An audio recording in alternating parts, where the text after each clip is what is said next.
Si no, cambiamos el canal y nos ponemos en el mismo canal de Infowars y todos los otros y aquí comenzamos las conspiraciones y la influencia de los reptilianos en el sistema financiero colombiano y porque de la visita que le hizo Sarmiento Angulo a la reina Isabel, obviamente esto es inventado, esto no ha sucedido, pero pues sería muy bacano como que pensar que Sarmiento Angulo y Julio Mario Santo Domingo eran del mismo consejo de reptilianos de la reina Isabel. Puede ser, de pronto. Y Andrés Barreto también. ¿Usted sí vio el tweet de Andrés Barreto? No. Andrés Barreto es el superintendente de Industria y Comercio, que hace unos días, cuando se murió este man, el esposo de la reina Isabel, este man, el príncipe de El que Gales, el llevaba príncipe de... en modo avión y en batería en 1% como por 10 años. Pues se murió 2 meses antes de cumplir 100 años, que debe ser bastante exasperante. Pues debe ser muy triste, ¿no? Como, puta, 2 meses va a cumplir 100 Pues años, sí. joder. Pero bueno, eso es otra discusión. El caso es que este man se murió y Andrés Barreto, que es el superintendente de Industria y Comercio, que por cierto también es el man que se rajó 2 veces en el examen para ser juez de la Corte Interamericana de Derechos Humanos, de la Corte Penal Internacional. Bueno, de un tribunal internacional, no me acuerdo muy bien cuál fue en este momento. Había que hacer un examen y el man se rajó en el examen 2 veces. O sea, no, ni siquiera pudo... De pronto es la Corte Interamericana. Pues en la Corte Interamericana, sí. O sea, lo rechazaron 2 veces porque se rajó en el examen porque no tenía conocimientos suficientes. Entonces, Duque, obviamente, pues le dio pesar de su amiguito de colegio o de universidad. Yo creo que la Sergio Arboleda a esta altura es básicamente lo mismo. Y lo puso de superintendente de Industria y Comercio. Y entonces, cuando se muere este man Felipe de Edimburgo, o de donde sea que fuera, el man pone un tweet como en inglés que decía algo así como: el pueblo de Colombia le ofrece, extiende a su majestad la reina sus mayores condolencias por la muerte de su majestad, el príncipe de Edimburgo, quien sirvió como el más largo, el más longevo consorte en la historia. Marica, pero una lagartería que usted no se alcance a imaginar. Y entonces, y lo mejor de todo, es que Juan Pablo Calvás de la W grabó un audio como leyendo el tuit con música patriótica británica de fondo, con el acento británico súper exagerado. Eso quedó muy charro y el man no es hecho sino montársela por sapo y por lambón, y porque al parecer esta mierda no es nueva, sino que el man le empezaron a sacar una cantidad de tweets donde les desea feliz cumpleaños a la reina cada año en inglés. Este nivel de lagartería, pues, que solo es posible en Colombia. Entiendo, seguramente en muchas partes, pero... No, los latinoamericanos yo creo que tenemos el palito A para la ser lagartería. lagartos. Lambones. A message from His Not Royal Highness Andres Barreto, Overintendent of Industry and Commerce from Colombia. My thoughts and prayers are with the British people, the royal family and Her Majesty the Queen. In this sad moment, as we mourn the death of His Royal Highness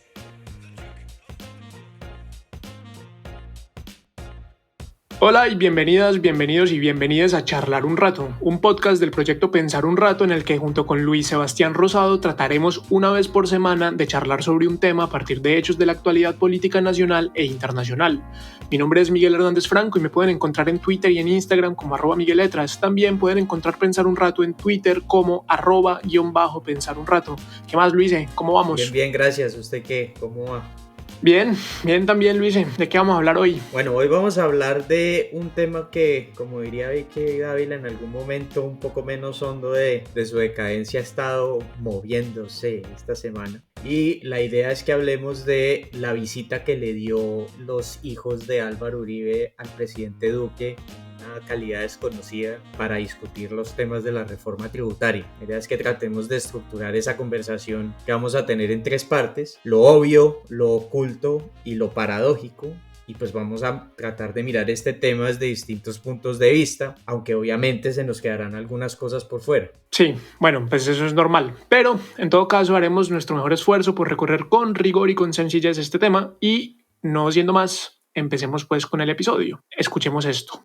Esta mañana se habló mucho del almuerzo que tuvo el presidente Iván Duque con los hijos del expresidente Álvaro Uribe, con Tomás y Jerónimo Uribe, y usted estuvo presente en esa reunión. Y entonces muchos colombianos se preguntan, bueno, ¿a cuenta de qué se reúne el presidente con los hijos del expresidente Uribe? Camila, yo veo y entiendo que a estos temas pues, generalmente se les da una importancia muy grande. Esa fue una reunión que estaba programada desde hace más de 2 semanas, en donde, como ya la habíamos tenido en algunas otras oportunidades, en varias ocasiones hemos tenido diálogo con Tomás, con Jerónimo. Perdón, pero entonces por su respuesta podemos inferir que es que Jerónimo y Tomás Uribe son asesores permanentes de este gobierno. O sea, esto no fue algo, único, una experiencia de una vez, sino que son asesores permanentes. Pensar que cada vez que el presidente de la República se reúne con alguien es porque es un asesor, es una equivocación. El presidente de la República también tiene amigos. El presidente de la República también es una persona que tiene de algún momento la oportunidad de compartir.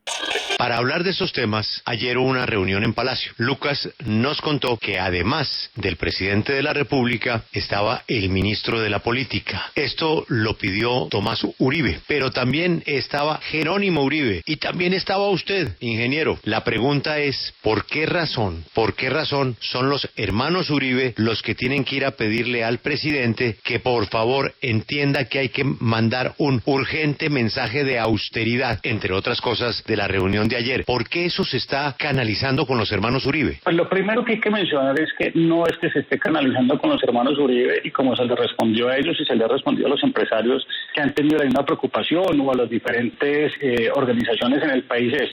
Con lo obvio. Bueno, ¿cómo llegamos a esto? ¿Qué es lo que está pasando y cuál es el contexto general de esta discusión? Yo creo que lo primero que hay que decir es que el Estado colombiano tiene un problema de imaginación. Cada vez que el Estado colombiano se queda sin dinero o tiene algún problema de caja o de liquidez, pues acude a la muy famosa reforma tributaria. Yo creo que ese es un concepto que muchas democracias lo conocen y muchas veces la gente tiende a afrontar este tipo de decisiones quizás una vez por gobierno. En Colombia pues estamos rondando las 2 o 3 reformas tributarias en un periodo presidencial de 4 años y pues eso es motivo de ¿cómo decirlo? Motivo de sorpresa o quizás motivo de preocupación. Sí, yo me pregunto es como, ¿qué tiene que pasar en un estado? Más bien, ¿qué tiene que pasar en un gobierno para que sean necesarias tantas reformas tributarias seguidas? Porque es que esta, si no estoy mal, la tercera reforma tributaria del gobierno Duque y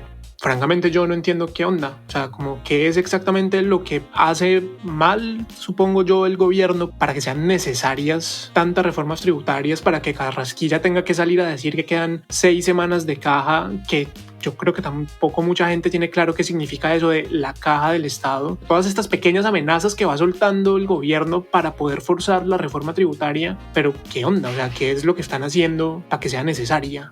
Yo creo que el Estado colombiano tiene un problema fundamental de liquidez que viene de un bajo recaudo y eso, digamos, es una realidad conocida, que es obvia también porque en Colombia tenemos un problema de informalidad y pues obviamente la informalidad se traduce en que hay menos declaración de los impuestos y en la medida en que haya menos declaración de los impuestos, eso también se va a traducir en menos recaudación. Ese es un frente que el gobierno, por motivos que creo que nunca nadie se lo pregunta, están siendo explorados. En Colombia simplemente se asume que si no hay más dinero significa que hay que subir las tasas de imposición y eso generalmente se traduce como en una arremetida contra aquellos impuestos en los que es muy sencillo aumentar el recaudo. En Colombia hay como una estructura tributaria nacional que está además acompañada por una estructura tributaria regional y municipal, es decir,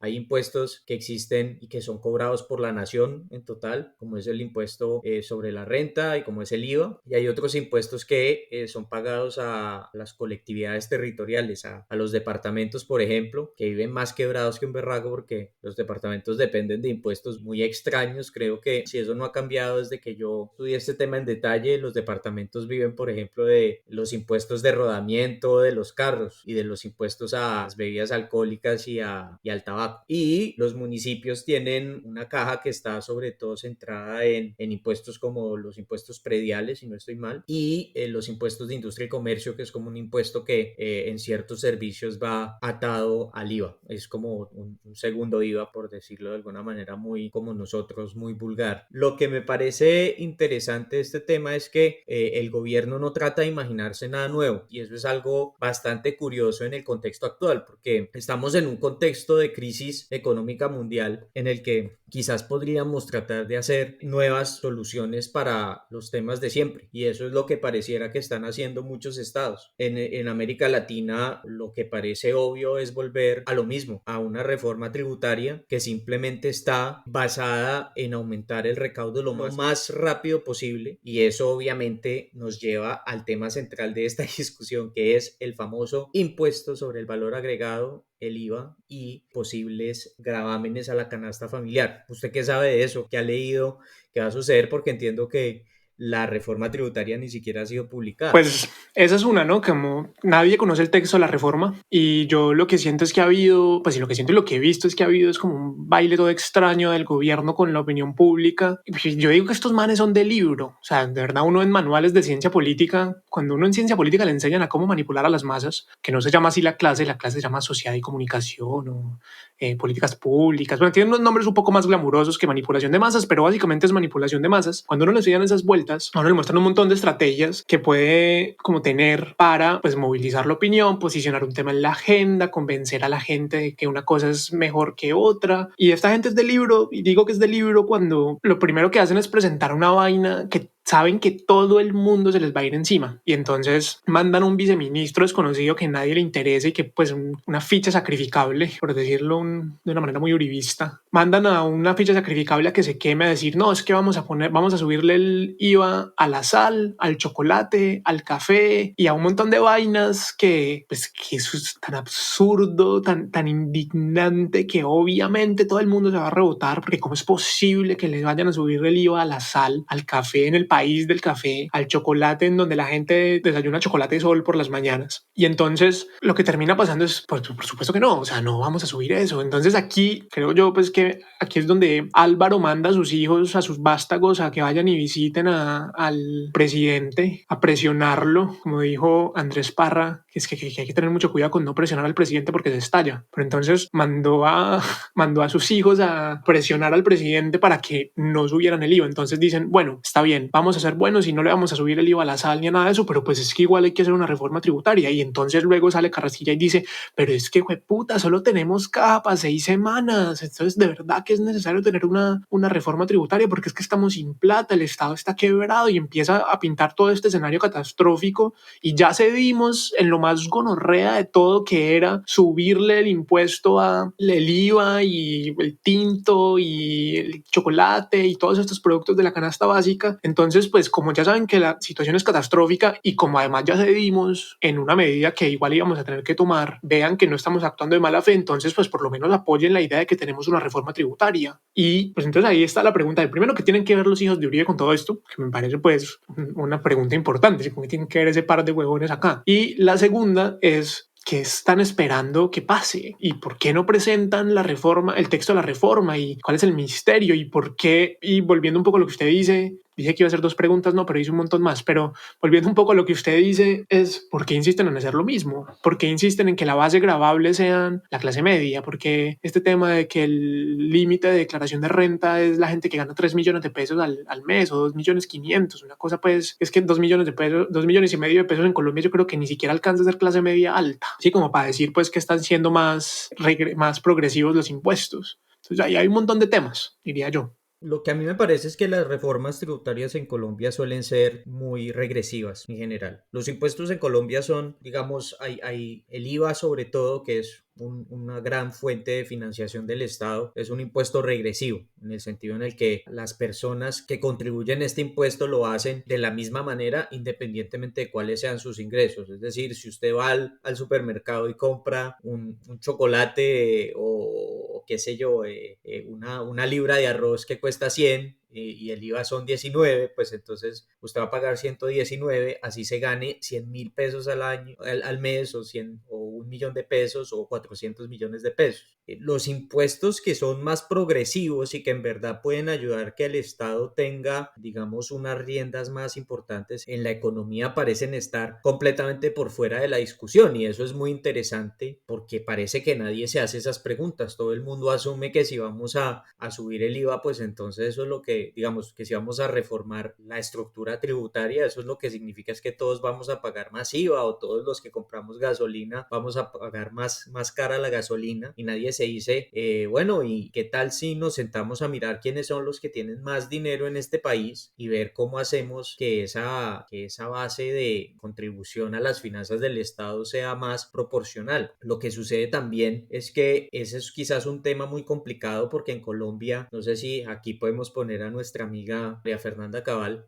ella dice que hacer empresa en Colombia es muy difícil, y que pues todos los empresarios en verdad son dolientes del Estado. Pues a mí me gustaría que el Congreso hiciera un poco mejor su trabajo y que nos mostrara en verdad si eso es cierto o no. El problema que tenemos hoy en día es que no sabemos quiénes pagan impuestos y cuántos impuestos pagan las empresas más grandes del país. Yo estoy seguro que Avianca puede pagar muchos impuestos, Bavaria puede pagar muchos impuestos, pero hay toda una serie de beneficios que fueron otorgados en ciertos periodos presidenciales, sobre todo en la época de Uribe, que están todavía ahí, que están un poco como ocultos y fuera de la discusión, que permiten que los impuestos que pagan las sociedades comerciales en Colombia se reduzcan de manera brutal. Entonces, lo obvio es que tenemos una impopular reforma tributaria que está ahí como nuevamente siendo regresiva, como que no hay una falta de originalidad en pensar el Estado de manera distinta, en pensar, estamos en un momento muy interesante de la vida, como dirían, del mundo mundial.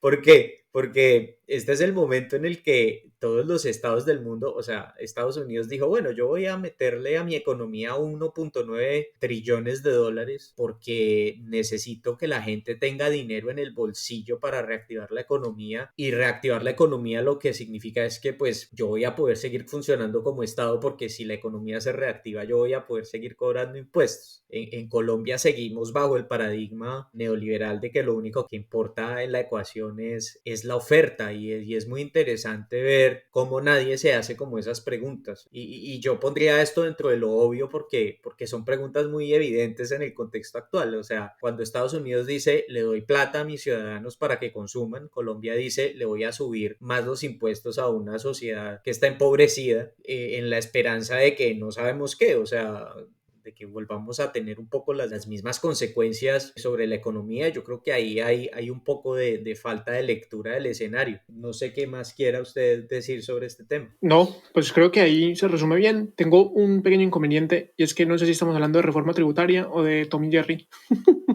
Estamos hablando sobre todo de la reforma tributaria, es verdad. Porque para mí eso era lo obvio. Lo obvio para mí es que hay un tema impopular sobre la mesa, y es la falta de originalidad del Estado y la necesidad de recurrir a estos mecanismos que usted menciona, que son del libro de cómo hacer dinero cuando se es politólogo, trabajando en una consultoría de comunicación. Básicamente.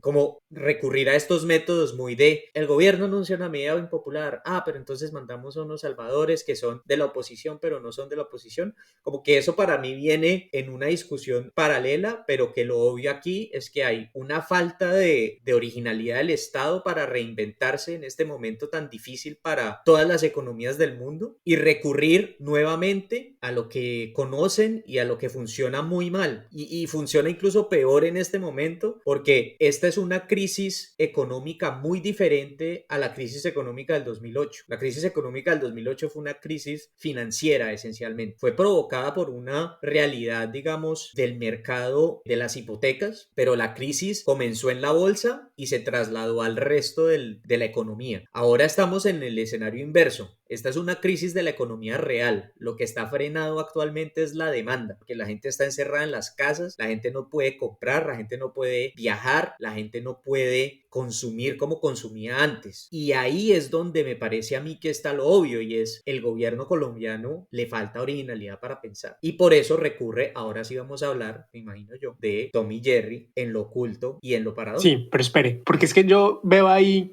yo siento que hay ahí como una, ¿cómo se llamará eso? Como quizá demasiada buena fe en su análisis, porque es que esta vaina de falta de originalidad del gobierno y del Estado A mí me cuesta mucho creer que sea solo falta de originalidad del gobierno. Sí, como a mí me sorprende que un Estado, que un gobierno, en un país donde hay gente tan buena, porque pues economistas buenos hay en Colombia, se dicen, ¿por qué nadie se hace esa pregunta? Yo sí creo que se la hacen y yo creo que tiene la madre, pues que no hay gente que les dice, oye, tal vez de pronto esta no sea la mejor solución. Tal vez de pronto deberíamos seguir el ejemplo de lo que está haciendo Estados Unidos o lo que está haciendo Europa o lo que están haciendo estos países que nos dice la historia, la evidencia, parece ser que les va un poquito mejor que a nosotros por alguna serie de razones que sin duda tienen que ver con cosas un poco más nocivas como el colonialismo, pero que digamos, para no irnos por un tema un poco más espinoso, pues digamos que es el proceder de esta gente. Si Estados Unidos dice, oiga, vamos a poner un maldito impuesto global para las corporaciones, por ejemplo, que es la pelea que se están dando en este momento, pues o sea, esta gente no puede ser boba. O sea, yo francamente no creo que en el gobierno sean bobos, bueno, tal vez iban un poco, pero en general creo que la gente que rodea al presidente no es particularmente boba y estoy absolutamente seguro que Carrasquilla no es bobo. Y en ese sentido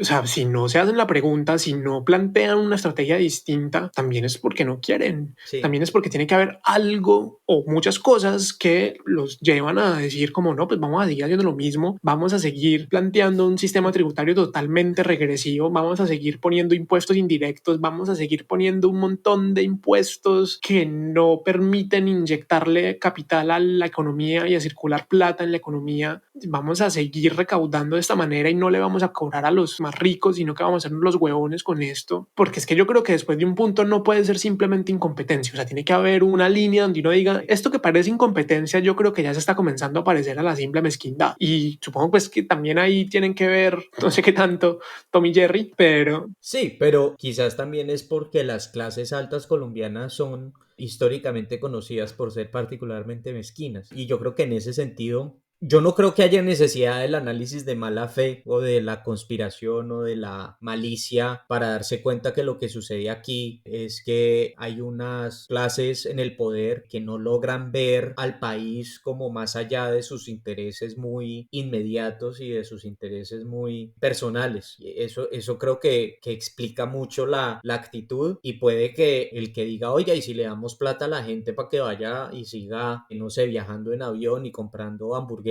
que lo saquen por comunista, por amigo de la FARC o qué sé yo, de la reunión, y que la caja de resonancia en Colombia sea lo suficientemente grande para que lo que nos parece normal a los que leemos otra cosa que no sea la revista Semana y El Tiempo e incluso El Espectador, la caja de resonancia no sea capaz de captar el mensaje. Y ese es quizás algo que sucede mucho en Colombia, no sé, como ese parroquialismo en el que se frasca nuestro querido país y donde, no sé, eso me parece que puede ser una explicación. Yo quisiera creer que la falta de originalidad también viene dada simplemente por el contexto y por la mezquindad de la clase política, pero que no es necesariamente algo que se deba explicar desde la conspiración, como quizás es simplemente, no sé, la estructura es suficiente para seguir clavando a los pobres, no hay que ponerle tanta mala fe. No sé, bueno, sí, tal vez puede ser. No sé si... ¿de qué estamos hablando?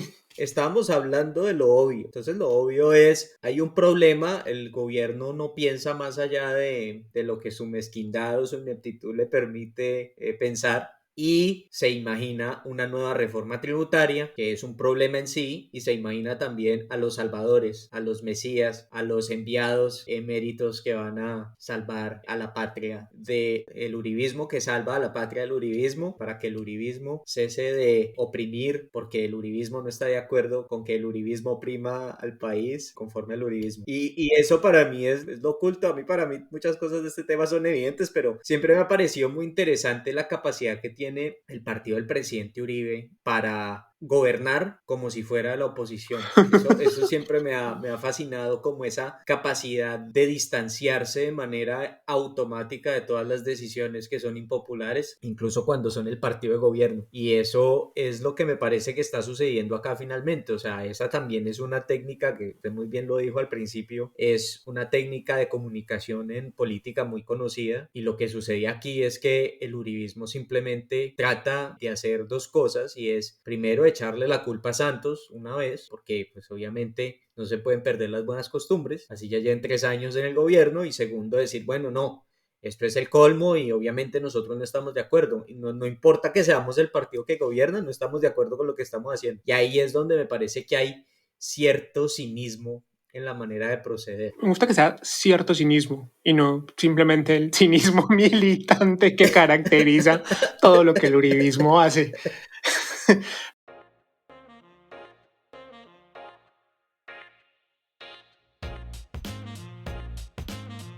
Pero bueno, entonces esto nos lleva a lo oculto, es decir, como cuáles son las agendas que se mueven, que nos dice un poco que Álvaro Uribe, expresidente, ex senador y expresidiario, mande a sus hijos que son, ¿cómo es que dice él? Humildes empresarios, modestos empresarios, ¿no?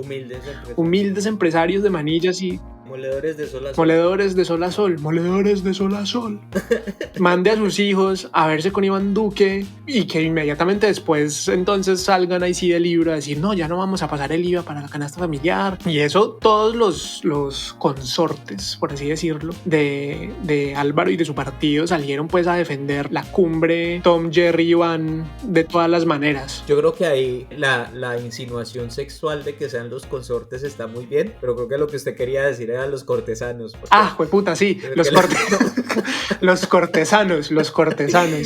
Porque, bueno, puede ser, no sé en qué medida Álvaro Uribe tenga una poligamia electoral que estableció con su partido de gobierno. Pero no nos consta y en este podcast no somos replicadores de fake news ni nada por el estilo. Hasta donde nos consta, el excelentísimo expresidente de la República, Álvaro Uribe, es un hombre monógamo, casado por lo católico y lo civil con doña Lina Moreno de Uribe, con quien tiene una relación muy estable. Muy estable. Estabilísima. Estabilizada. Pacificada. Pero bueno, entonces, como que se nos revela en esta vuelta. O sea, como ¿por qué Álvaro Uribe tendría que mandar a sus hijos que nunca se han metido en política si no es para aprovechar un poco los impulsos empresariales que la influencia de su padre puede darles? ¿Por qué los manda? ¿Qué nos dice esa vuelta? Como que implica en la agenda del Centro Democrático, que es la agenda de Álvaro Uribe, este gesto.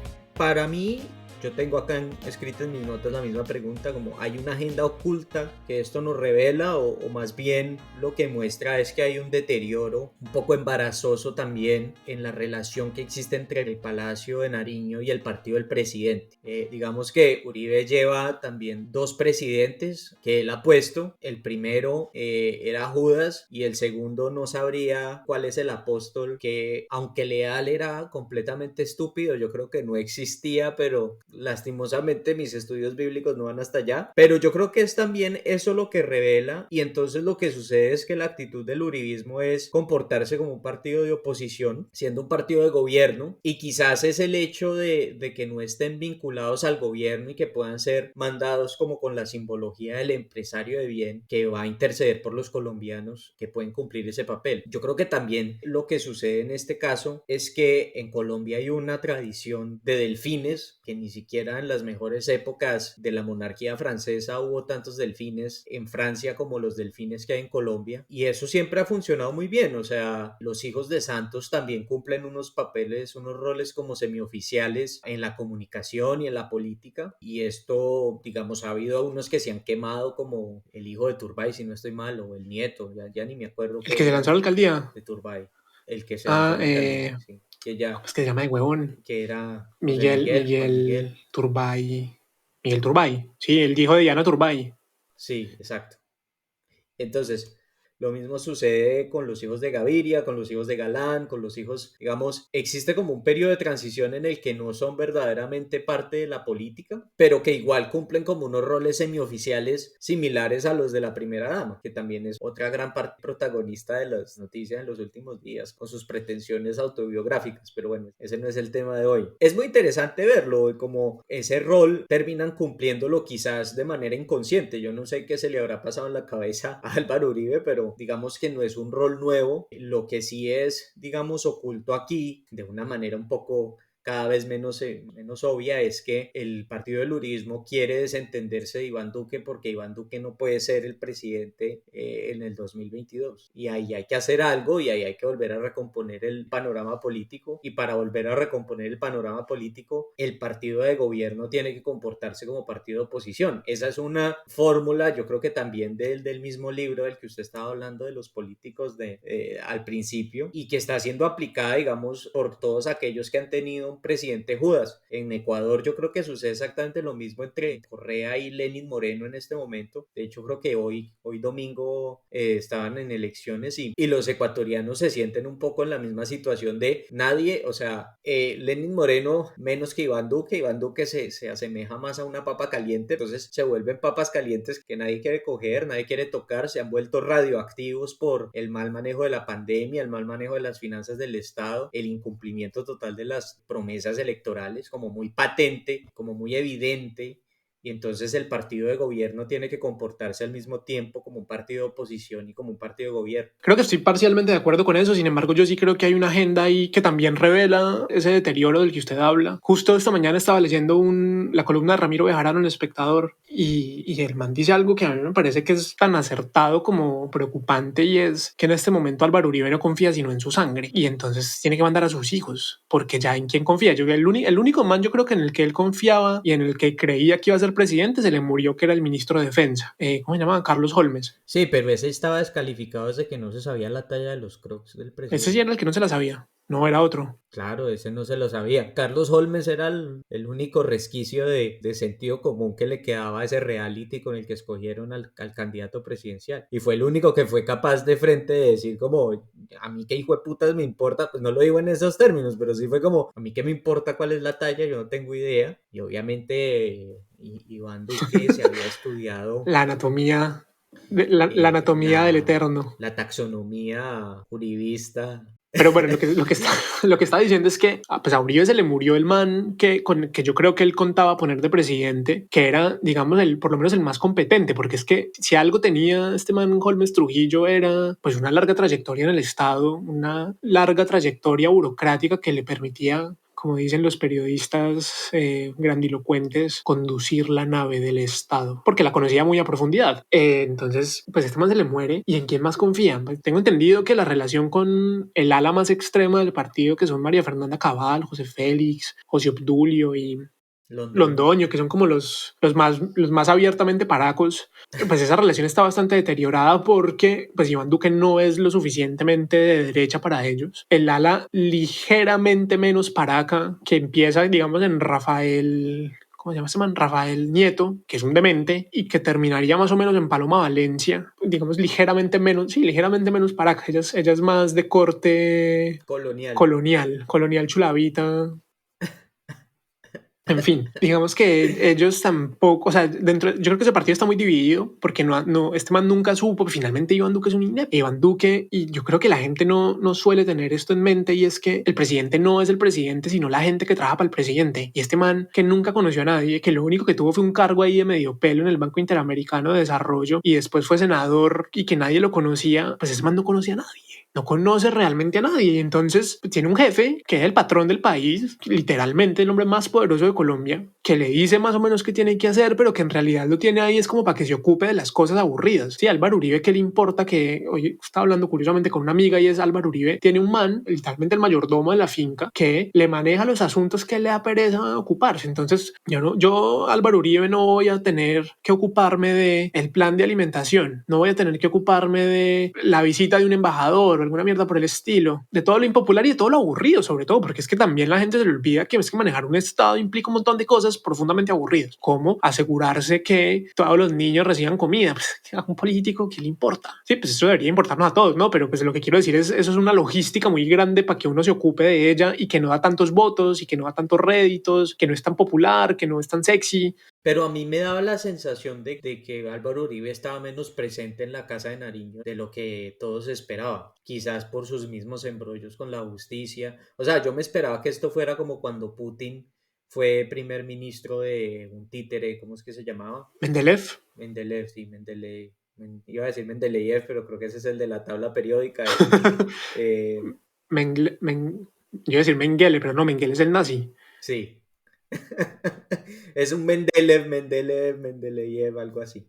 Y yo pensé que íbamos más hacia eso y terminamos fue yendo como hacia una Colombia como una gallina sin cabeza, que era incluso más evidente frente a Santos, que yo puedo estar en desacuerdo con muchas cosas con Santos, pero Santos era un tipo que tenía una agenda y era una agenda que era transversal a toda la acción del Estado y todo el Estado se entendía en la administración de Santos en función del proceso de paz y eso le daba como un sentido a las acciones de las entidades públicas y le daba un sentido al discurso oficial y le daba como un norte a lo que estaba sucediendo, así uno estuviera de acuerdo o no estuviera de acuerdo, por lo menos había como una agenda sobre la mesa. Aquí no hay nada que se parezca a eso. ¿Qué es lo que hay? O sea, este man es tan inexperto que ni siquiera es capaz de manejar el debate público, o sea, él ni siquiera es capaz de poner un tema y de decir, bueno, nuestro gobierno lo que le interesa es X o Y, ni siquiera pues como Uribe, que era muy, nuestro gobierno es matar guerrilleros, entonces listo, pues entonces ya sabemos que por ahí es, pero aquí ni siquiera eso, porque aquí es menos todavía que eso, sí, es un tipo que no tiene ni idea de lo que está haciendo, y entonces yo no sé hasta qué punto la desconfianza me parece un buen análisis del oculto, pero también me parece que Uribe, la desconfianza viene también porque tener a un inútil en la presidencia no funciona en Colombia por razones que a mí me escapan un poco,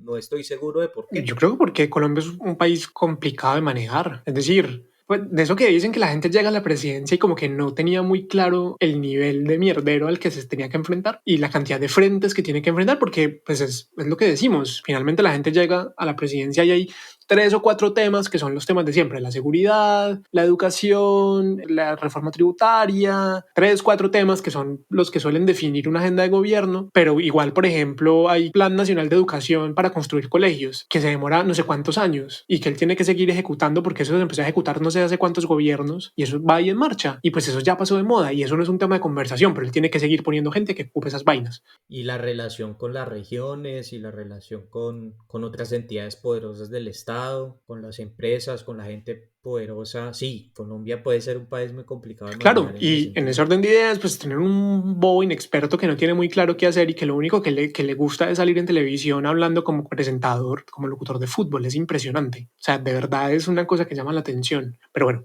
antes de irnos en insultos al presidente, ¿qué iba a decir?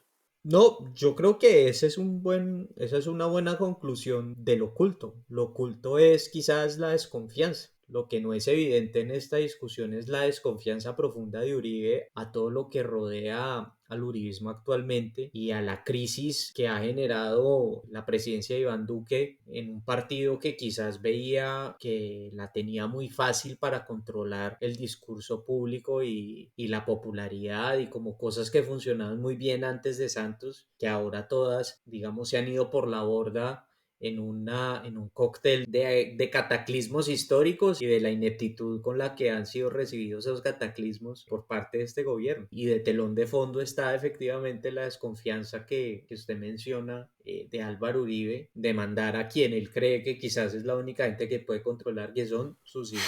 No sé, a mí me llama mucho la atención y también pues ya para cerrar, de la mano de esa desconfianza, que es que finalmente yo creo que esa desconfianza está muy atada al declive progresivo pero innegable de la figura de Álvaro Uribe en la escena pública. Pues este es un man que va de bajada, que ha recibido golpes duros en los últimos años, desde la orden de captura que le implicó, por ejemplo, renunciar a su curul en el Senado, es decir, a su sueldo, que el man obviamente no necesita, pero finalmente el estar en el Senado, el fogueo que eso le implicaba, el control directo sobre sus senadores, sobre sus representantes, el tener una UTL para él, pues una oficina a 3 cuadras de la Casa de Nariño, como todas estas cosas a las que tuvo que renunciar para poder salvarse porque el man lo iban a encanar. Sí, como del sentido más práctico del control, como de la cercanía, ya no está ni siquiera. Exacto, eso. Ya no tiene eso y entonces él ya no tiene mucha manera de saber cosas, que finalmente el trabajo del presidente es saber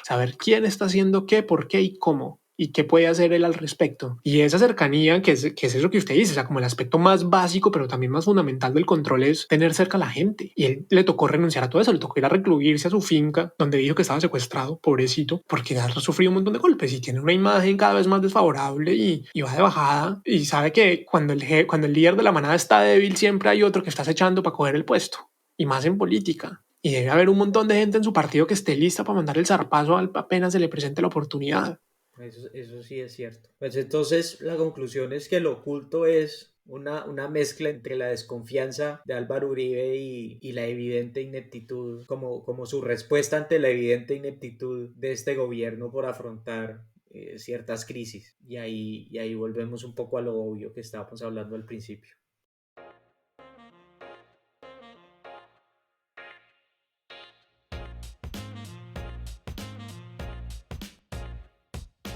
Y yo sí quiero terminar con algo que me parece eminentemente paradójica en esta discusión, y es ¿dónde quedó el principio democrático aquí? Nadie tiene idea, y eso también parece que está completamente por fuera de la discusión. O sea, aquí estamos hablando de una reforma tributaria y esto lo está discutiendo el partido de gobierno. ¿Quiénes dentro del partido de gobierno lo están discutiendo? Unos señores que nadie eligió democráticamente y que están por allá guardados, que ni siquiera tienen un cargo, pero así tuvieran un cargo, no es el director de un partido el que está llamado a llevar este tipo de discusiones. O sea, se supone, y yo creo que así sucedía en la época en que Álvaro Uribe era presidente en Colombia, los famosos desayunos de palacio. O sea, se supone que si esto es un tema que compete al oficialismo, es algo que se debe discutir entre los partidos de la bancada oficialista y el presidente como jefe de gobierno. Pero aquí pareciera que se nos olvidó completamente cómo funciona un estado, porque en Colombia llevamos ya demasiado tiempo acostumbrados a que funciona como una finca, o que funciona, digamos, como un estado de excepción permanente ahora con el tema del coronavirus y antes con otros temas, pero siempre hay como una excepcionalidad al principio democrático. Y ahí es donde, si usted se da cuenta, incluso María Fernanda Cabal parece no estar de acuerdo y decir, no, pues a mí tampoco me invitan, porque eso hijueputa ya no invitan a nadie. Pero entonces ahí es lo que es interesante. O sea, si usted es el jefe de gobierno, convoque a su gobierno y hable con su gobierno y hable con su bancada, porque finalmente eso es como el lugar donde tiene que ocurrir esa discusión, porque ustedes están ahí no porque sean ni inteligentes, porque obviamente no lo son, ni virtuosos, ni no sé, ni píos, ni otras cantidad de virtudes. Ustedes están ahí porque convencieron una cantidad de gente que votara por ustedes, y porque ustedes finalmente, creo que esto era una reflexión que le hacía Vanessa de la Torre al presidente, porque ustedes finalmente gobiernan es en nombre de todo el mundo. Entonces, como ustedes están gobernando en nombre de todo el mundo, tengan por lo menos la delicadeza de actuar conforme a lo que exigen las leyes y los principios de una democracia. No se reúna con cualquier huevón que viene a hablar ni siquiera en nombre de los gremios, vienen a hablar en nombre del expresidente Uribe. Y ahí hay como algo que me parece fundamentalmente paradójico. Estas discusiones deberían estar sucediendo en el Congreso, o deberían estar sucediendo por lo menos entre los representantes del Centro Democrático y el presidente. Y eso es algo que también, lo paradójico es que nadie se hace esas preguntas. La pregunta que se hacen es, oiga, no, pues nómbrenlo, denle un ministerio al chino para que vaya y hable con el tipo. Es que ese no es el problema. El problema es que un gobierno no puede funcionar así, como si estuviéramos aquí tratando de acomodar como el presupuesto para el paseo de la finca de dentro de 15 días. O sea, es que así no funciona. Esto no es la organizada de una vaca para clavar a los colombianos. Esto es una reforma tributaria. Entonces ahí hay como un tema bien complejo también. No había ni siquiera pensado en todo eso, qué horror. Yo había pensado que lo paradójico más bien, pues ya no más bien, sino sumado a todo lo que usted acaba de decir, para sumarle al horror de todo esto, porque siempre son las cosas así en Colombia. Pero si todo fuera perfecto, no tendríamos de qué hablar. Es cierto, a nosotros el horror nos da trabajo, bueno, tampoco es que nos paguen, pero en todo caso, lo que yo pensaba es cómo esto, y sumado un poco a lo de la desconfianza que hablábamos ahorita, es cómo un proceso que se supone que debería ser, digamos, la muestra clara de que las instituciones funcionan, y es el gobierno mediante su Ministerio del Interior, su Ministerio de Hacienda, presenta un proyecto de ley de reforma tributaria, o como le gusta al presidente ponerle adjetivos maricas a cualquier cosa, entonces ley de solidaridad y inteligente, retroactiva, bueno, y todos los adjetivos que se le ocurran a ese man. Y entonces el man pone toda esta vuelta, en lugar de mandar a sus ministros a presentar el proyecto en el Congreso para que se discutan pues, digamos, en el seno de las instituciones que supuestamente están concebidas para que la representación del cuerpo social tenga una discusión de altura, supuestamente, sobre los temas que conciernen a la sociedad colombiana, pues eso no pasa. Y no pasa no solo por, digamos, toda esta mezcla de ineptitud, desconfianza y mezquindad, sino también por la erosión misma de las instituciones. Es decir, al final lo que termina siendo muy paradójico, creo yo, es que este proceso que, ¿cómo se llaman estos manes? Tomás y Jerónimo vayan a la casa de Nariño en el nombre del presidente, del patrón del presidente, a hablar como ciudadanos preocupados, o como fue que dijeron también, viejos amigos, o... Sí, porque entonces si no, yo también soy un ciudadano preocupado. Exacto. Yo también quiero ir a hablar con el presidente. No, qué pereza. Ahí sí, como dijo Andrés Parra. Ay, sí, Andrés Parra, lástima que ya se borraron esos videos que eran historias de Instagram, pero que al man le habían sacado es que una noticia que él había criticado la reforma tributaria, que porque él quería ir a hablar con el presidente, y entonces sale Andrés Parra a decir que no, que como que qué horror, que él porque quiere ir a comer con ese man, que él no tiene plata para pagarle una comida con ese man, que no había que presionar al presidente porque se le estallaba, que no, que por favor, que él no le invita en esas vueltas. Qué chistoso que un ex gordo sea tan gordofóbico. Tan gordofóbico. ¿No? Sí. Pues no sé si curioso. Pues sí, no. Siendo ex gordo yo mismo, también a veces me hago esa pregunta sobre si ese es un ángulo válido de ataque a Iván Duque. Yo ahí tengo una postura polémica, como en este pequeño paréntesis sobre la gordura de Iván Duque y sobre la gordura en general, siendo yo también gordo con momentos de flacura. Y es que a mí me parece que cuando uno ocupa un cargo de esos, una dignidad de esas, ya no es un sujeto de piedad. Sí. Y en ese sentido, digamos que todas estas reglas que nos ponemos para cuidar un poco el bienestar emocional de las demás personas y pues de simple decencia y empatía, es de no joder al otro por gordo, por gay, por negro, por feo, por lo que sea, pues que no son razones válidas para joder a alguien. Yo creo que eso no aplica para personas que ocupan dignidades de este tamaño y de quienes dependen tantas vidas. Sí, porque es que si nos atacamos entre nosotros pues por gordos, pues es simplemente mezquindad, porque pues nosotros pues, no tenemos la culpa de ser gordos, pero pues eso no es necesariamente cierto. Pero lo que iba a decir es, hay tantas vidas que dependen de una persona como Iván Duque o de quien sea el presidente, que yo no creo que los mismos criterios de piedad y compasión le apliquen igual, porque su vida no es solo suya y porque una palabra mal dicha, una decisión mal tomada, un error que este man comete unos cuantos cientos al día, cuesta vidas, cuesta futuros, cuesta estabilidad. Y en ese sentido no creo que uno debería simplemente decir, no vamos a criticar a Iván Duque por gordo, o por feo, o por inútil, o por baboso, o porque se le salen las babas, o por el acento, por la cantidad de cosas que se le critican, que uno podría decir sí, son ángulos de ataque bajos, pero no, pues bajos pero válidos. Bajos pero válidos en este caso, porque es el fucking soberano, y el fucking soberano debe ser sujeto de toda burla y toda cosa que lo ponga constantemente en crisis. El soberano debe saber vivir con el hecho de su poder siempre está en cuestión y en crisis, desde las alturas de la filosofía y la ciencia política más elevada que critiquen sus procederes y lo que sea, hasta la bajeza del bufón que se burla de sus características físicas que pues, no necesariamente tienen que ver con su modo de gobernar, pero que igual atentan contra su figura de soberano. Y con esto cierro el paréntesis, este gordo paréntesis sobre Iván Duque.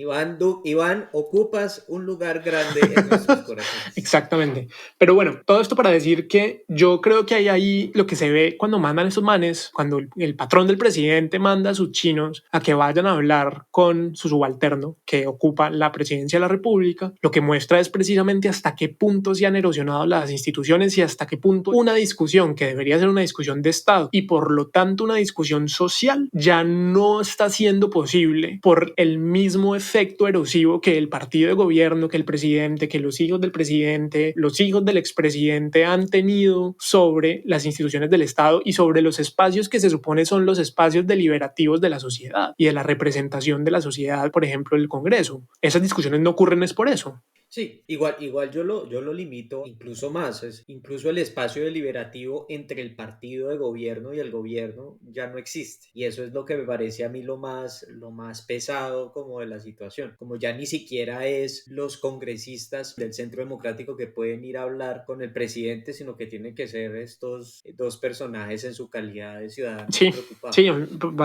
bastante preocupante. Es decir, ya no hay instancias institucionales claras, pero finalmente un partido es una institución también. No hay instancias institucionales claras para que existan estos diálogos que se supone que deberían ser la esencia de la democracia. Es decir, gente que conversa, gente que libera, el conflicto social se tramita de estas maneras y ahora tenemos un montón de conflictos sociales y el espacio y el Estado está tan erosionado que se supone que el lugar donde deberían dirimirse todos esos conflictos sociales como forma de, digamos, hacer crecer y progresar la sociedad, ese lugar ya no existe. O pues no es que no exista, pero está tan erosionado que es muy difícil que las discusiones tengan lugar donde se supone que deberían tener lugar, y entonces todo tiene lugar o en la periferia o a través de agentes que no son necesariamente agentes del Estado. Y entonces, ¿qué onda? No, incluso bajémosle incluso más el estándar, hablemos de representatividad, como por qué no son ni los sindicatos, ni el gremio de empresarios, ni la ANDI, ni Camacol, ni la asociación, qué sé yo, la Cámara Colombiana de Infraestructura, los que van a hablar con el presidente, sino estos dos sujetos que tienen una empresa. O sea, ahí hay como una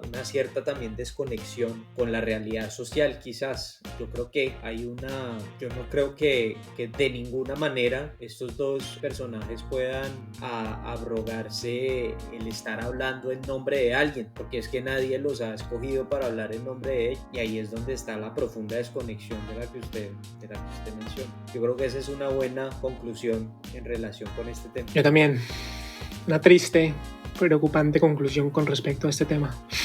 Bueno, pues algo más que agregar, algo que se nos haya quedado por fuera, un chiste, un insulto, un análisis, una pregunta.